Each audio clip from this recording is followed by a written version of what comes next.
खिपरो मां अव्हां खे ख़बर ॾींदा हलूं त खिपरो में सियारे जी मौसम ईंदे ई बेदनि जी ख़रीदारी में वाह थी वई आहे।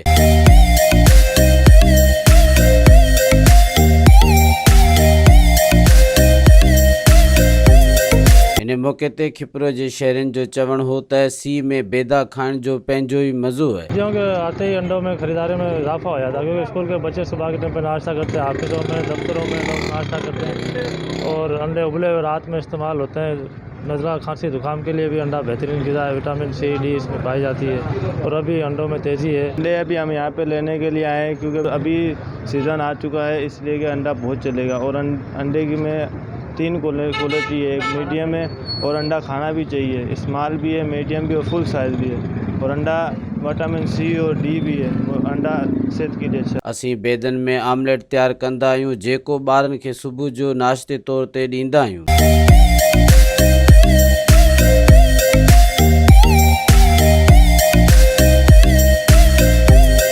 सियारे जी मौसम में बेदा खाइण घुर्जनि, जेके सेहत जे लाइ फ़ाइदेमंद आहिनि। कैमरामैन फज़ल उमरानी सां गॾु हरेश KBC अवामी न्यूज़ खिपरो। मज़ीद ख़बरनि ऐं तफ़सीलात लाइ विज़िट कयो असांजी वेबसाइट www.awamiNewsHD.com ऐं ॾिसंदा रहो अवामी न्यूज़ HD।